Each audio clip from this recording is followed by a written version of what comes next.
Okay, Go we're ahead. good. Good evening. This is the Town of Ledyard, Connecticut Town Council Community Relations Committee regular meeting. The time is 6:30. I'd like to call the roll. Councilor Soms, Present. Councilor Ingalls. Here.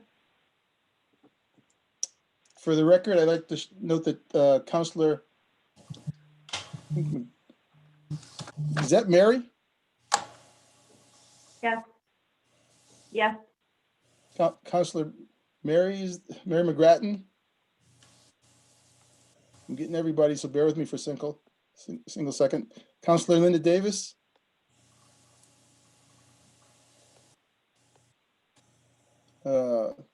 Mayor Fred Allen. I'm here, Mike. Police Chief. Thank you. Police Chief John Rich.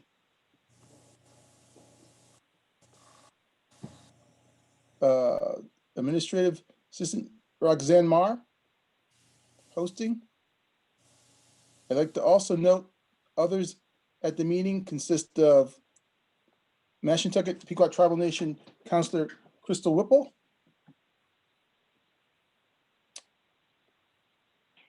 I think it's Councilor Teresa Bell from Mashantucket. She's muted. I'm not on council. I'm on the Oh. elder council though. Okay, thank you, Teresa. Also note that, bear with me, I'm looking through a list here. Nicole Cruz Glacken is with us.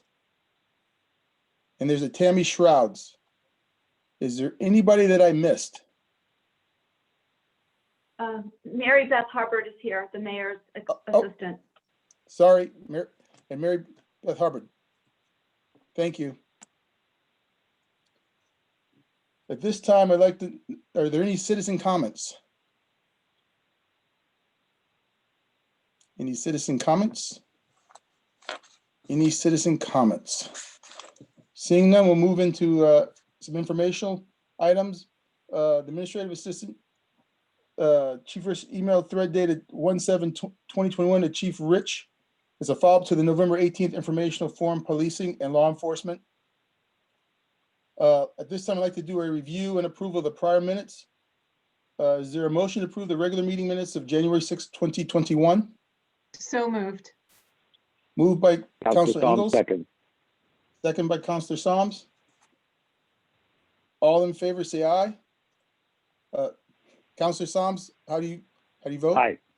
Aye. Councilor aye. Ingalls Aye. and Councilor Washington's aye. 3 ayes. For new business, I'm going to move this around a little bit for the new business if there's no objection. And we're going to move Police Chief John Rich first concerning policing concerns. It's kind of a follow-up to our November 18th, 2020 public informational forum. Police Chief, the floor is yours. Thank you, Mike. My understanding of the invitation tonight was just to be here as a resource and to answer any questions that were generated from the first meeting I attended on November 18th of 2020.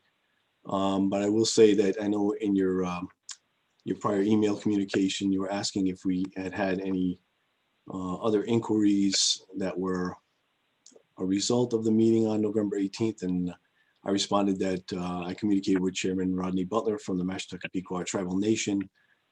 He had asked me for some access to the data that was used in the first informational, and I connected him to the resource on the town website. And I didn't have any additional inquiry in that regard. So if there is anything specific that members of the committee would like me to address in addition to what we addressed before, I will be more than happy to do my best to try to answer any questions that may have been generated from the first presentation. This is kind of more of a commentary. I'm not sure if it's a question or commentary. after we had our informational meeting, one of the things I was wondering, I know we have on the reach out that you guys do, is there something in place for trying to, I'm not sure if I don't know if it's a case of trying to do something more on the Facebook page that the police have to kind of get the services out there on a more of an aggressive fashion, I guess, or more, I'm not sure, it's not aggressive fashion, but more of a, oh God, I'm not sure, a delivery system so it's more readily known or accessible to members of the community. Sure. So in other words, some of the things we talked about that were I know what Mary's referred to in the past as the non-traditional services that the department provides. Is that what you're referring to? Correct. In the sense of being able to reach out, talking with the school. I know that they have, the school may not be very open to talking about the students, but what can be done to try and engage more of the population that have children of special needs and things of that nature? Is there anything that you can think of that may be able to do in the future to kind of improve that a little bit? I'm not sure. Yeah, I think there's definitely room to, if we were to push that out in a more public way, as I understand that a lot of people were not aware of it, and it is generally offered on a calls for service type of basis where just very recently, the past 2 days, we did have an encounter with a parent and child with autism, and the officers did a great job with them. They weren't residents of our town, but they were passing through. So I do think we could come up with a post that would at least give the contact information that would get the citizens to the appropriate forms and the appropriate protocol to get those into our systems. And again, with the understanding that it's a very personal decision, I think, for people as to whether or not they want to avail the police of information about a loved one. And I know that there's a balance there that I'm sure, and I've been told that parents would be considering. Unfortunately, with the pandemic, we did have last spring we did have a event that we were supporting with the Alzheimer's Association at the Bill Library that was canceled because of the onset of the pandemic. So that would have again been a prime opportunity to get the special needs registry out there for those who have the cognitive issues and memory issues that we've talked about. So that's been a little bit of a hindrance, but I do believe we could craft something that would be informational and encompassing of what the program is, or the various facets of the program. Okay, thank you. Just for the record, I'd like to note that Chairman Rodney Butler is here. Yeah, good evening. Sorry about that. Good evening, everyone. No problem. And also that there is an Angela Casanova Bell present. That's right. Thank you. Good evening. And I think there's a gentleman by the name of Greg. I'm not sure who that is. A gentleman by the name of Greg. There's the other issue. Also, Daniel Minahan is here too. Okay, thank you. Good afternoon, everyone. Good afternoon. How are you, sir? Another question I had was, I know when we first came together back during the informational meeting, and we had talked about the policing taking place on like Shoeville Road and stuff like that. Is that kind of the status quo still, as far as it doesn't seem like there's any ongoing issues relative to that? It's obviously still policed by us, and in running the year-end stats, again, it was an outlier as it relates to accidents on town maintained roads. It was again the highest road town maintained road for crash data, which has been the pattern all throughout since we started to do the study when I became chief in 2016. We have had, some successes in, I think, quieting things down out there a little bit, slowing things down at times, and other times it's again, it's the nature of the road, that where it comes from, where it goes. It's heavily traveled, especially during the commuter hour, and we do get complaints of passing in a no passing zone and that type of thing at various places on the road. We haven't received any complaints, if you will, from the activities of our officers out there. No citizen complaints, but we do intermittently get complaints from motorists who have been, passed on that road, or other places in town as well, that we handle in various formats, depending on how much information is available for the officer to act on. Thank you. Does anyone else, Councilor Ingalls? Hi, Chief. I'm wondering if anyone reached out to you specifically about the mental health registry based directly on our informational meeting that we had back in November. Other than, as far as to enter a record, the answer is no. I did check the data based on the date of the informational meeting and through today, and we haven't had any, but we have had interactions with people with special needs in the interim. Just the opportunity, again, I had questioned the officer who had the call the other day in Gales Ferry with the child on the autism spectrum, and that family was not residents of our town. They were just passing through, and when the situation happened. Okay, thank you. I have to say I'm a little disappointed, because I think so many people were impressed to hear about that service. So, to Mike's point, maybe there are some things we can do to be more deliberate about getting that out there. Anyway, thank you. Appreciate that. Thank you. I want to add one quick thing. I got a chuckle out of New London Day paper the other day. They talked about the Groton, I think it was a Groton City or Groton Town Police had just put together a plan of this type of reach out to their town residents. And I was talking to my wife about it, and it was kind of a chuckle that it's something we've been doing for a while. And it just seemed from the article that they had in Groton that they were impressed that they had just started doing it. So just so it shows you're so much far ahead of the curve, it appears. I do know that Chief Spellman is very committed in that regard, and I know that he previously served as a selectman in the town of Stonington, and they definitely used resources, various resources in the town to try to help and mitigate with those issues.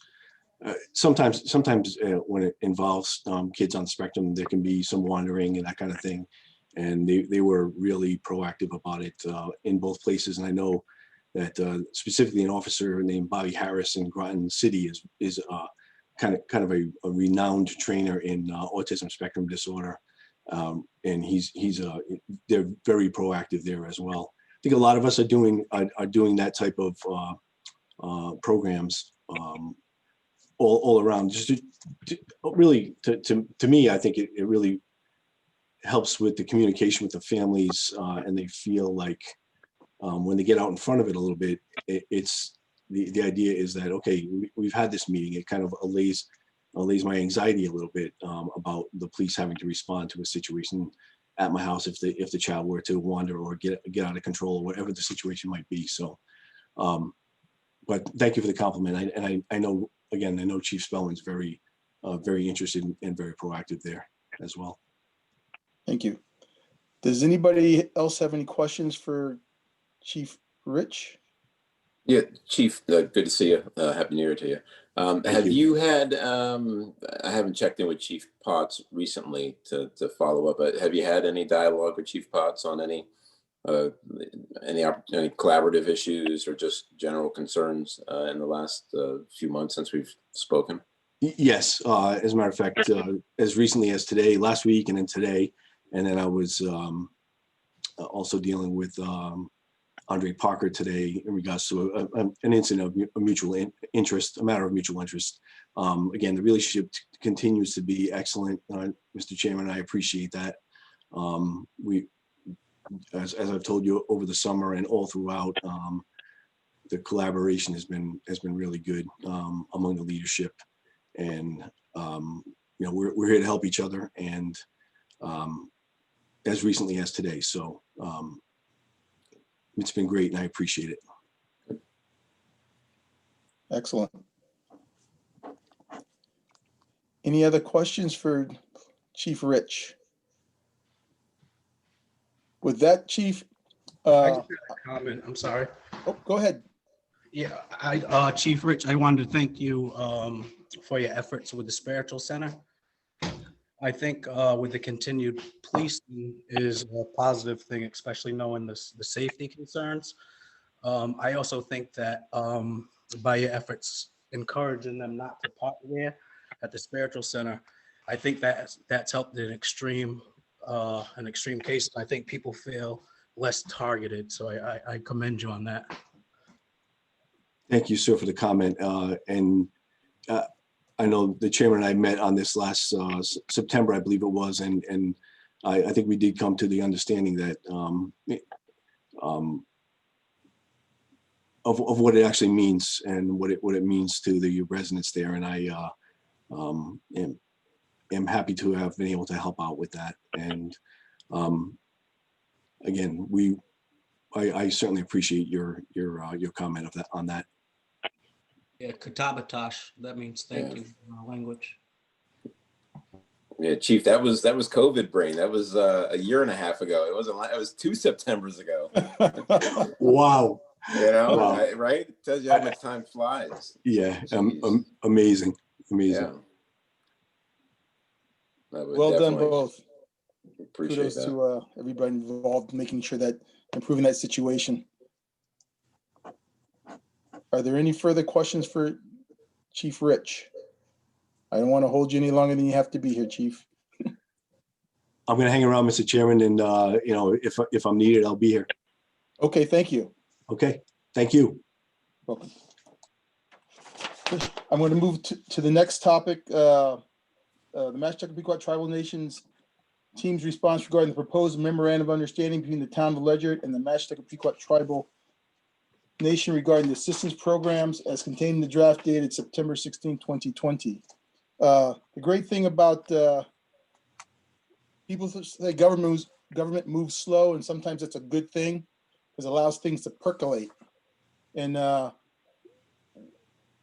we've looked at the memorandum of understanding. We received comments from both. Chief Butler came in today around 5:30. Bear with me for a second.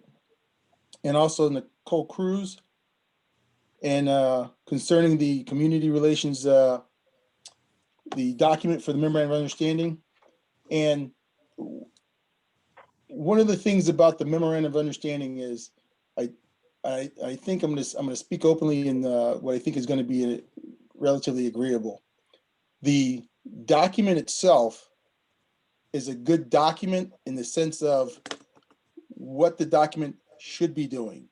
It should not be doing is targeting a particular group, because really, I'm going to look to the members of the committee about doing this more as a resolution and a rewrite, in the sense that it isn't really the Mashantucket Pequot Tribal Nation tribal members that this is directed at. It's really directed so that anybody who lives in the town of Ledyard, who's on non-tribal land, regardless of status of being a tribe member or a non-tribe member, but it really is, if you live in the town, you live on town property, you live, it'd be a exempt property due to a special, like a church or something of that nature. The church comes to mind, or residence of facility or something of that, that's been exempted by state law, or you live on land that's being taxed by the town, you should have a right to the services of the town.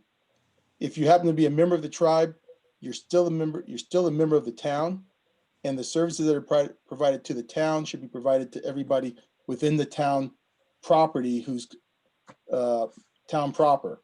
So in essence, the memorandum of understanding I'm going to be looking for the committee for us to do a rewrite of more of a resolution that directs it to the global community, so that anybody who comes in here, regardless of nationality, color, race, whatever, they should be getting the same level of services. And it's not a Mashantucket Pequot tribal member issue. It's a town resident issue, so that somebody who comes here has the right to get the services, and where they get other services from has nothing to do with their entitlement to services within the town of Ledyard. Now, with that said, I'm going to open it up to comment to Councilor Ingalls and Councilor Psalms for concurrence and discussion.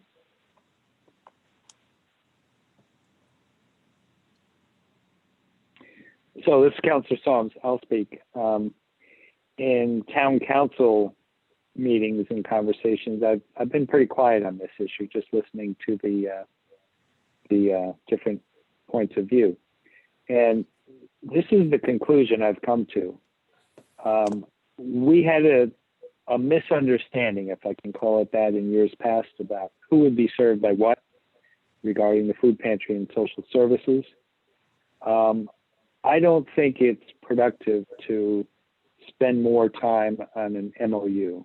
I think we all know, and I think we all agree, that residents of the town of Ledyard should all, regardless of what tribe or state or country they belong to, or race or anything else, residents of the town of Ledyard are entitled to these services and they should receive them. I think we should put this issue to rest.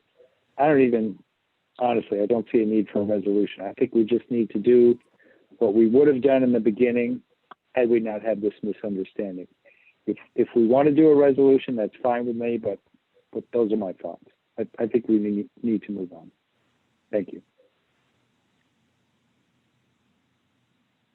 Councilor Ingalls? Yeah, I don't disagree. I think it's time to put it to rest. Calling it a misunderstanding is fine. I've said this before, I'll say it again. When I joined the Social Services Board, years ago under Mayor Rodolico's term, the understanding was that the tribe had requested the privilege of serving its own, that it just wanted that. And that's not an uncommon, it's not an uncommon posture for groups to want to take care of their own first. So Ledyard's, the protocol of having tribal members go back to the tribe was never, ever, ever a mean-spirited attempt to disqualify anyone. Quite the opposite. It was intended to honor the tribe's request. Now, if there was a misunderstanding in there somewhere, here we are. So, but I think everybody does absolutely agree. If you're a resident of Ledyard, you deserve services, period. So let's move forward. Let's move forward. I agree. This has been floating around for long enough, more than a year. So with that in mind, direct this to the committee members. Do we want to put this to bed or put a resolution to it? So it's just a dead issue forever. Because putting forth the memorandum as it's written is self-defeating unto itself, because it draws a distinction between groups versus if there's the only concern is that we got down this road because of misunderstandings, and a resolution would serve the purpose, and it'd be a simple resolution. I put it together. It doesn't take too much. It's just saying if you live in the town of Ledyard, it's going to speak the obvious. If you live in the town of Ledyard on town property or town taxable land or some entity of land that's controlled within the town's jurisdiction, that means you're a town resident. Therefore, you're entitled to the services if you qualify in the town. It's relatively that simple. So just a point of order, would that be the role of this particular committee, or is that a question for the council itself? Well, the question for the committee is, do we want to go toward the council and ask, do they want a resolution? You know, because I don't see a need for a memorandum of understanding, and you know how we got here is personally beyond myself. But the only concern becomes, I don't want to go down this road again with somebody who shows up later, be it in the town or from the tribe side, and there isn't either, it's got to be codified or just the policies that the food pantry has. It's got to be codified someplace, that what's their policy, what's their rules, and if it's already done within that policy, then a resolution nor memorandum of understanding shouldn't be needed if it's a policy to give aid to those within the town that qualify. It's really that a simple a question. So you're asking Councilor Soms and myself if we would like to propose a resolution to the council? Correct. I think it should be in writing somewhere, somehow. And if a resolution is the best vehicle for that, then let's do it. But I think it. Go ahead. Yeah, I just do. We got here. However we got here, we got here. And I think it's just better for everybody that it's in writing somewhere accessible to all. So there's no confusion going forward. Now, a simpler solution, and I'm not sure because I'm not really schooled on all the function of how government works here. Is it something that the mayor can do by edict and say, this is the rule, and just codify it that simple through a letter? In reality, Mike, my role is kind of the enforcer of the rules that the town council puts forth. So I truly believe that a resolution, if that's how it's going to be, that's a good way to do it. And if you don't mind me putting a little context to this, the whole issue actually predates Rodney and I, and probably almost every tribal councilor as well. It went back decades, actually, in terms of then Chairman Reels and then Chairman Thomas.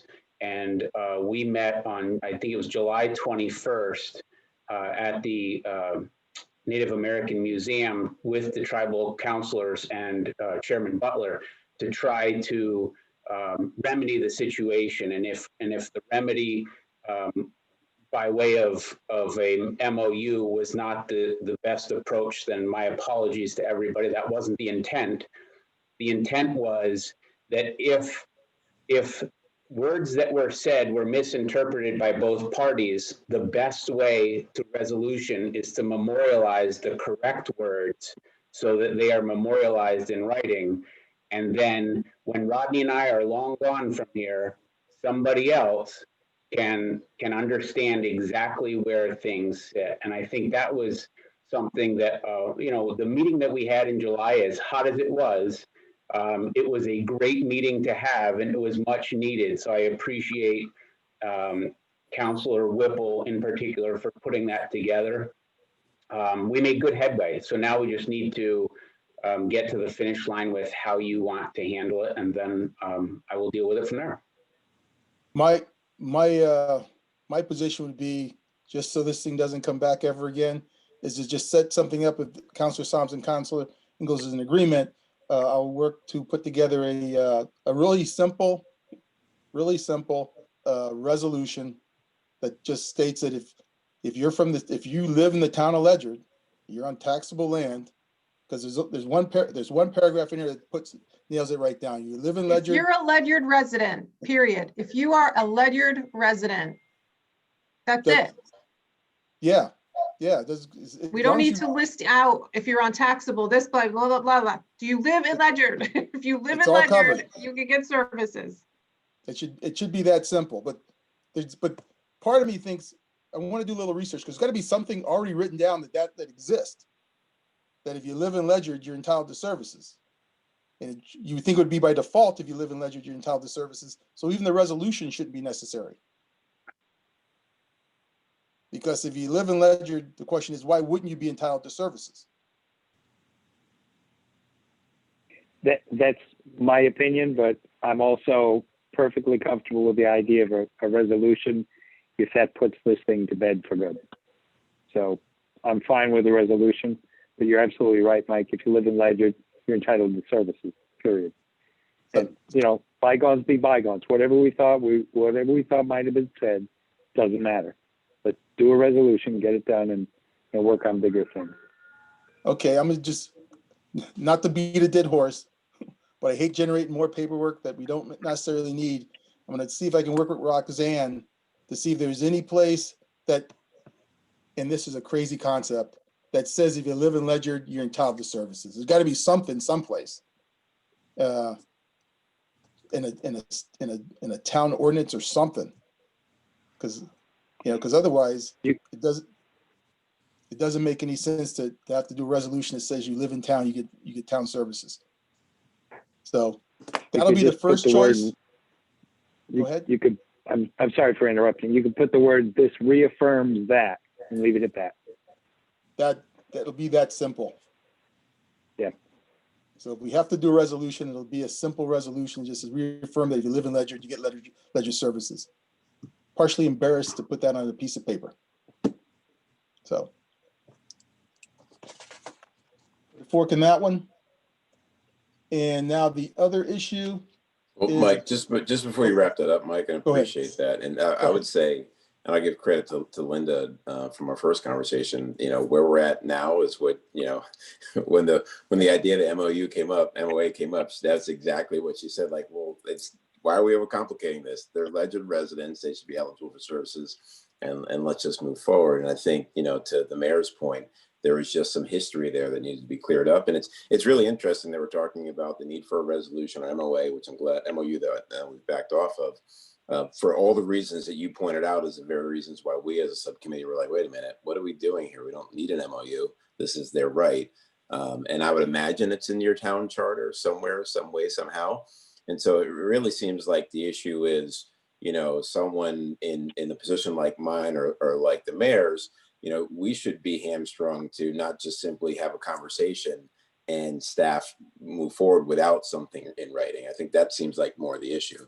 If this was a practice that was born out of a conversation and is never formally put in place, then that's an administrative issue more so than anything. And then it's just become legacy at that point.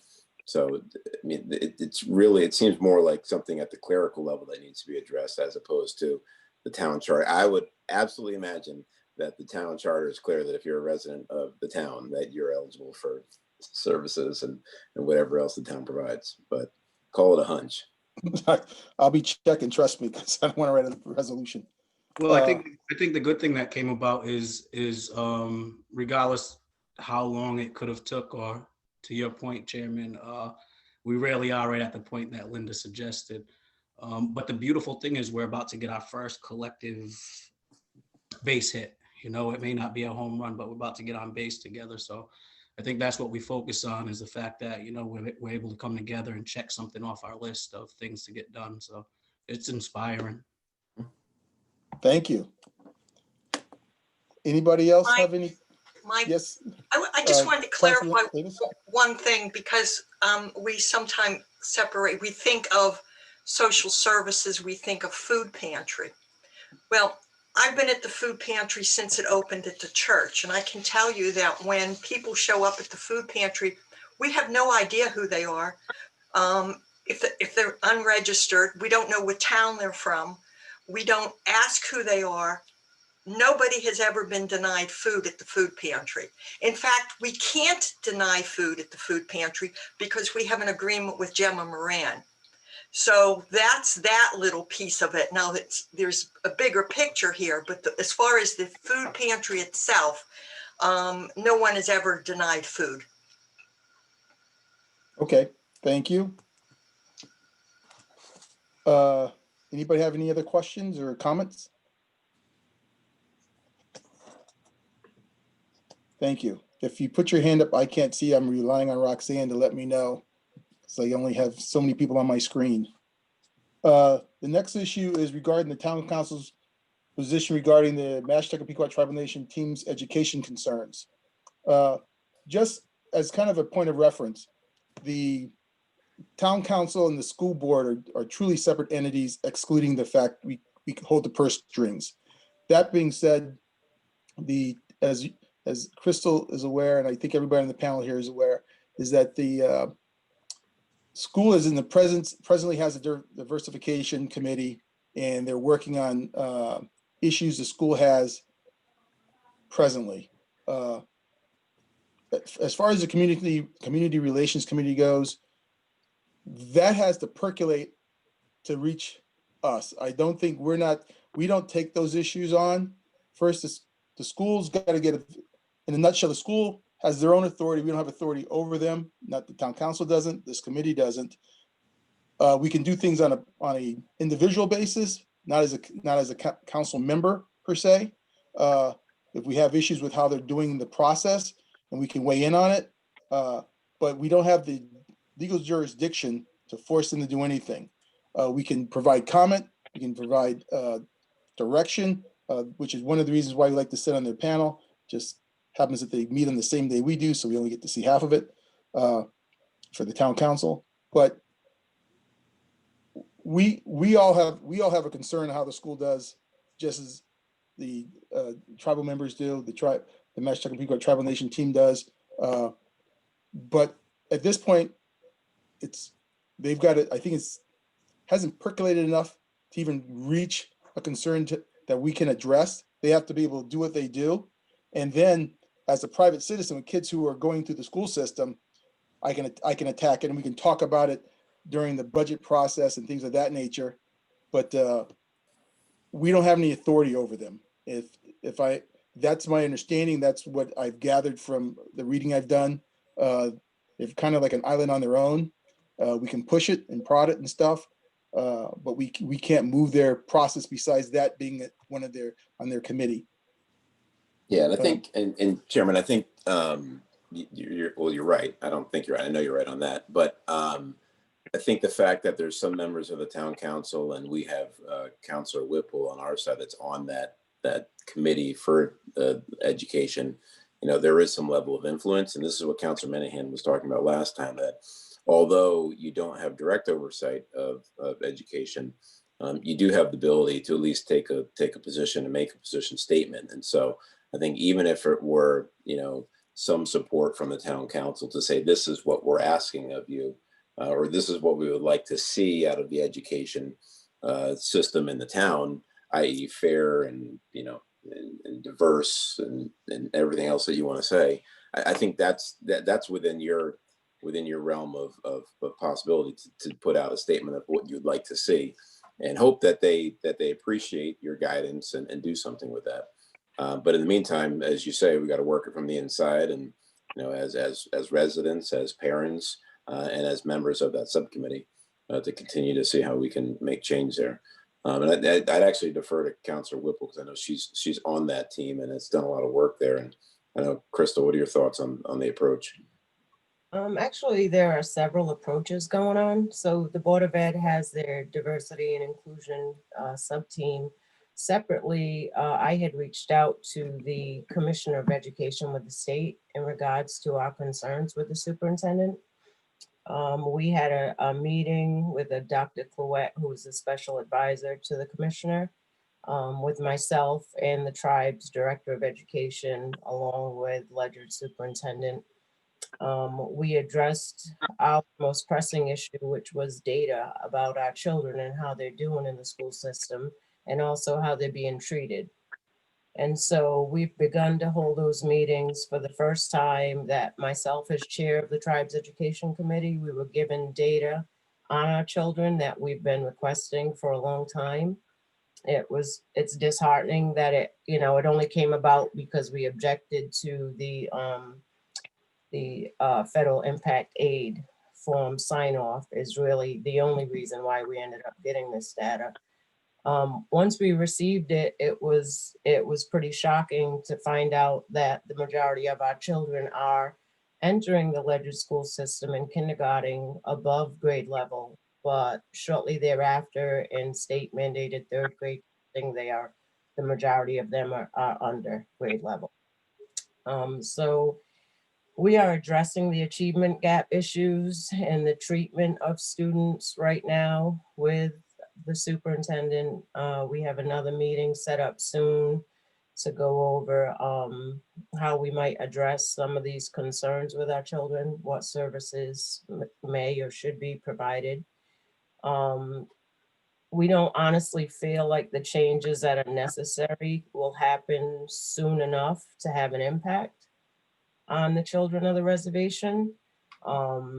Obviously, one of the major issues is just the diversity in teachers and the ability of Ledyard to attract teachers of color. And I understand, we understand there is an effort to do so, but just seems like it's going to take some time for that to be accomplished. We just keep pushing forward, keep trying to address the issues, keep trying to get testimonials from children on the reservation of their experiences so we can address those. But really, that's the course that we're going with the departure of the Commissioner of Education. We're not quite sure how things will move forward after he's gone, but our hope is that to continue to better this relationship and hopefully make the school system better for all of our children, but especially Mashantuckets. Thank you, Crystal.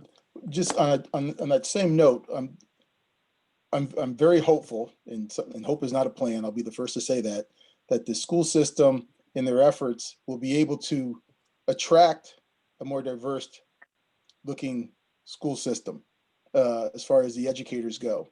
Okay, because it does definitely play into how children will do, how they perceive themselves, and their ability to prosper and reach a higher level of achievement through the schooling system. So, and having kids in that school system and knowing there's very few. Oh, go ahead, Professor Councilor Ingalls. You can finish. Oh, having kids in the school system. We've got a lot of good teachers, and unfortunately or fortunately, as teachers getting older and they're starting to retire, we have a lot of movement right now. I notice it's noticed mostly in the paraprofessionals and not at the full teacher level. And hopefully what will happen is when they have the ability to hire in additional teachers into the school system that are full-time teachers versus paraprofessionals. Nothing against paraprofessionals, but it would be great if they can do that.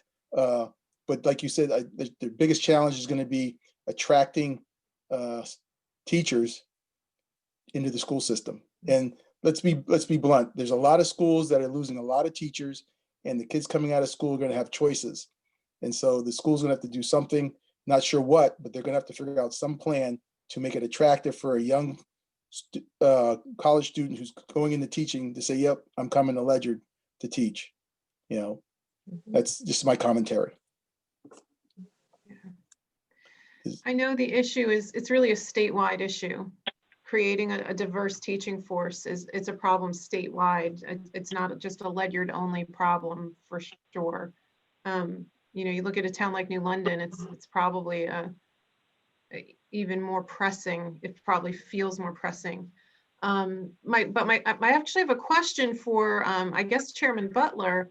I'm out of curiosity. Does the tribe, I know back in the early days, the tribe was scholarshiping tribal members to go to college. I'm curious to know if the tribe has considered doing anything to incentivize tribal members to go into teaching and stay local.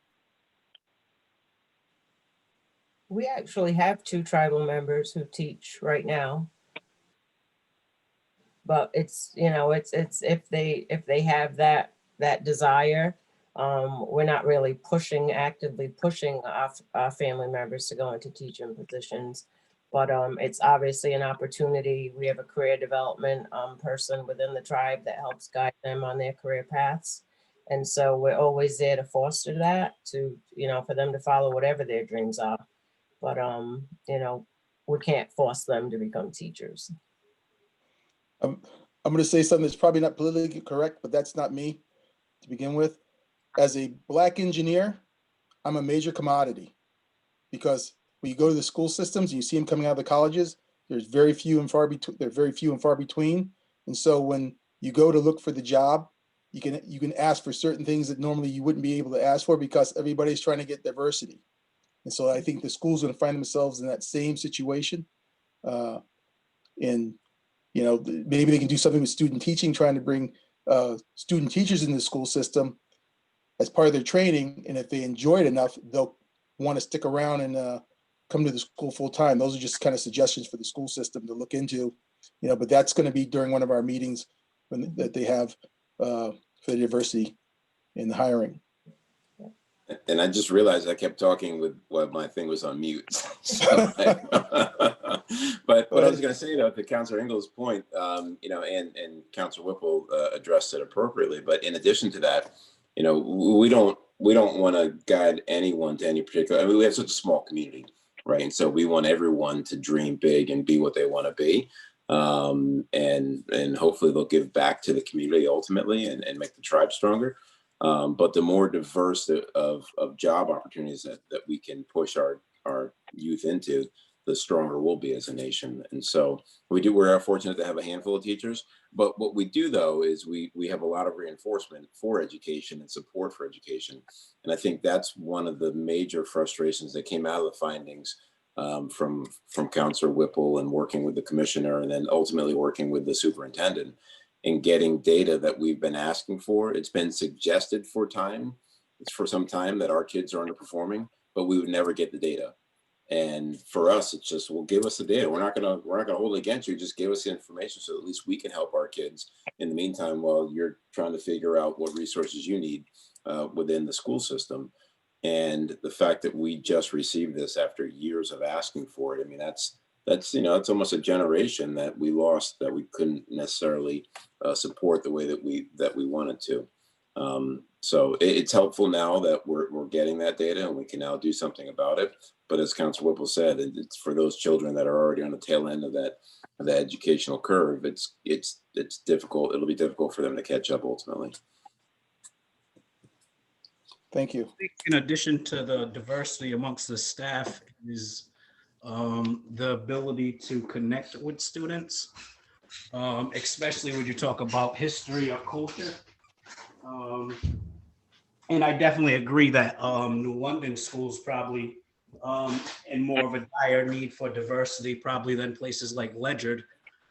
But then one thing to also consider is some of the public schools are starting to teach African and Hispanic history, which comforts a lot of minorities that have that background. It makes them feel included.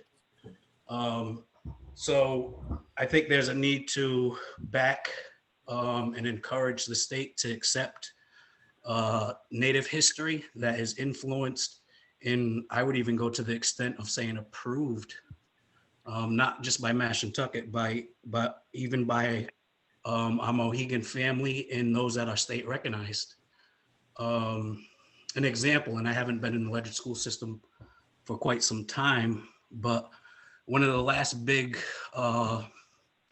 morale issues that I was aware of right after I got out of the high school is when Jeff Benedict came and spoke at the school. And that's old history, but that water is still not under the bridge. Would you talk about the generational impact of allowing somebody to come to a school to discredit a small group of children? So that still is an open wound for a lot of our family. The fact that their safe zone, where they go and their parents feel that they're safe at, actually allowed a presentation in front of their peers that look to discredit them. And that's old, but it's still, like I said, it has that impact.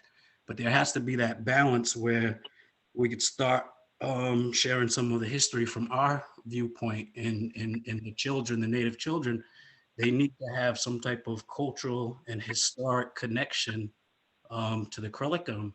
If not, it's just not, I mean, and that's probably one of the roots of the underperforming. You're just not, I mean, you take anything and you make it feel less than valued, it's just not gonna grow proper. You could do that with flowers, whatever the case is, but you just can't expect a flower to grow where they don't feel nutrients or nurtured. And I think that bigger than the staff physically looking like the tribal children, I think the message that they spread, and whether that is natives as savages and squatting, and or if we could start turning and telling more of a history that's inspiring to the young ones, it gives them hope. But there definitely needs to be, on top of the diversity with staff, there needs to be inclusion and value and feeling valued. Well said.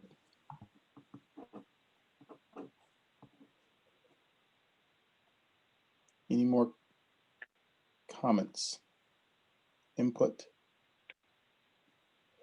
So relative to that issue, as we talked about, we'll work with I sit on the committee for diversity with the school. I'm a firm believer the place needs to be diversified. How they're going to get there is going to be a struggle, and it's going to take some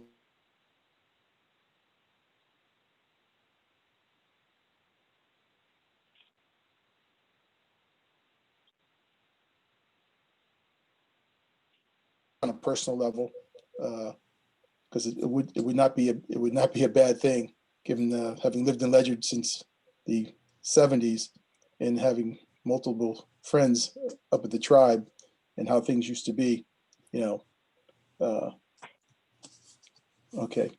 That being said, is there any that closes out this issue for now? Okay, we'll come back around at some other time, because we're going to be meeting with the school when they have their next meeting. Is there any other new business proper to come before the committee? Mike, I just want to close out that last point. I think I got disconnected briefly, but just closing it out, I would say that I still think it's important for the town council to, again, you don't have control over the Board of Ed, but at least to do some formal position statement on what your beliefs are and what you think the education system should stand for in diversity and in inclusion and the like. And I don't know if you've done that already, but I think that alone, coming from this committee and the council, just to plant that flag for the Board of Ed would be helpful. I don't know if we've done that formally per se, but I would think the emphasis is already there. But there would be nothing wrong with putting together, meeting with the council, talking with the committee, meeting with the council, and putting together just a general statement. And it goes back to we have what is a very good school, in my opinion. It may not serve everybody to the fullest degree because of how they may encounter it. But I think it's something with it, like any school, we can do things better. But I think there's something that possibly could come out of from the council section. I can't talk of that. I can only bring that up to the council after going through the committee and seeing about putting out a statement. But I think we've always talked well of the school system. But it's like any other school system. There's always room for improvement. There's things we can do better. We all have, we see the kids that come out of there. No one wants children coming out of there. I call them children coming out of the school system, not having enjoyed their tenure in the school, which they spend a large part of their life in while they're living in the town of Ledyard, okay, or attending the school. And that memory will either carry them as a very cherished time or haunt them as a not so great a time. So I think there's no reason why we can't look to put something out there if nothing has been put out there officially to the council, by the council. I'll have to bring that up with the council at the next meeting. That being said, is there any comments? Anybody wants to add any additional comments to that? Okay. At this point, is there any other new business proper to come before the committee? No new business. I'm going to continue to old business. We've review and discussion objectives and goals. We've done that in the past. It's trying to get more participation when we have our informationals. and work through any issues that we have that come before us in the committee. There's a continued discussion regarding community workshops and schedules on March 3rd of 2021. There's going to be a meeting with the Youth and Social Services. April 6, 2021 will be the actual presentation, and they're going to present their services and how they relay them out to the town and what's available. We've done the discussion of the drafting of mirrors. That's a dead issue. So is there any other old proper business? I'm not sure when we will, excuse me. I am not sure when we will meet again. It's probably 4 months out. I would say what we'll do is a month or two out, we'll reach out to the Mashantucket Tribal Nation for a date. Hopefully I won't speak for Crystal, but I'm hoping that the movement at the school level gets a little bit of steam behind it, because it would kind of stink if we're 5 years down the road, and I recognize that concern that we're still talking and not seeing too much change. Sometimes change for change's sake is a good thing, because at least the ball is moving. So is there any other old business come before the committee? Is there any comments from individuals? That said, I would like to, I would encourage the members of the tribe to attend the April 6, 2021 social services. They're free to come to the March 3rd, 2021. And you may want to attend that one for the committee meeting. And the reason for that is that's going to be the basis for when we do the informational. So there's issues and concerns. That'd be a great time. If you're listening to it, we would definitely welcome any kind of a comment. So then when they put the package to get the presentation for the formal presentation in April, that they've got a good basis and a good understanding of people's concerns and any issues, so they can talk intelligently about what they're doing and how it's impacting different groups of people. That being said, I'm gonna, without any comments, feel free to say something, because I can't see all the bodies. Mike, we really do appreciate you guys, all of you guys, and I think Councilman Hand mentioned that. It was a good process, and coming to the collective, the similar conclusion that there's no need for an MOU, and understanding how we got here and recognizing how we should move forward. And it was a really good process, and hopefully a bridge to further collaboration moving forward. So again, just your commitment to this, we truly appreciate you guys all for stepping up and recognizing the issue and facing it head on. So as Danny said, Katapatosh. It's funny, Chairman Butler, because for those who've lived in this town forever, like it or not, we are joined at the hip. And one does well, we all do well. One does bad, we all do bad. And that's something that we have to just make sure everybody recognizes it, and kind of moves the needle all in the same direction with good force. That being said, thank you everybody for attending. And at this point, I'd like to adjourn with no exceptions. Motion? So be it. Mr. Soms? Second. So moved. We are now adjourned, and the time is 7:28. Thank you, everybody, for attending. Thank you. Thank you, Appreciate everyone. it. Good night. Thank you, everyone. Good night, everybody. Have a good Good night. night.